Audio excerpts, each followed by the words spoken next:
ہمارے ملک عزیز پاکستان میں 14 اگست کو یوم آزادی منایا جاتا ہے۔ الحمدللہ پاکستان اللہ پاک کی بڑی نعمت ہے۔ بر صغیر میں مسلمان کم و بیش 100 سال تک غلامی کی زنجیروں میں جکڑے رہے۔ مسلمانوں کو ذلت کی نگاہ سے دیکھا جاتا تھا۔ مسلمانوں پر ظلم و ستم کے پہاڑ توڑے جاتے تھے۔ کافر مسلمانوں کو جانی مالی نقصانات پہنچاتے تھے۔ بات بات پر مسلمانوں کی عزت پامال کرتے تھے۔ پھر رب کریم نے ہمیں اپنا آزاد اسلامی ملک عطا فرمایا۔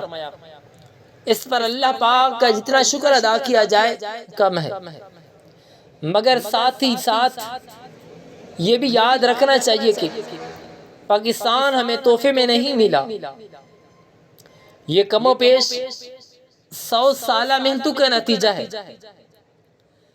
عظیم عاشق رسول علامہ فضل حق خیر آبادی رحمۃ اللہ علیہ سے تحریک آزادی کا آغاز ہوا تھا 1857 میں۔ اسی آزادی کی تحریک میں تقریباً 22,000 علماء کرام شہید ہوئے، اور ہزار ظلم و ستم کے باوجود عاشق رسول علماء کرام نے دن رات محنت کی، اور ان کے علاوہ ہزاروں عاشقان رسول علماء کرام نے دن رات کوششیں فرمائی،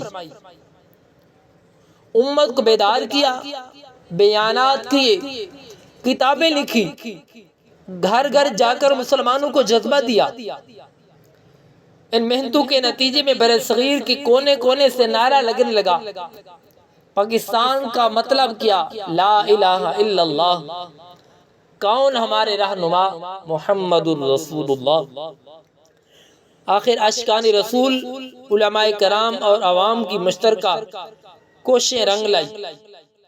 اگست کی 14 تاریخ تھی، رمضان المبارک کا مہینہ تھا، 27ویں شب تھی۔ ایسی مبارک گھڑیوں میں، ایسی ببرکت رات میں اللہ کریم نے ہمیں پاکستان کی صورت میں اپنا آزاد اسلامی ملک عطا فرمایا۔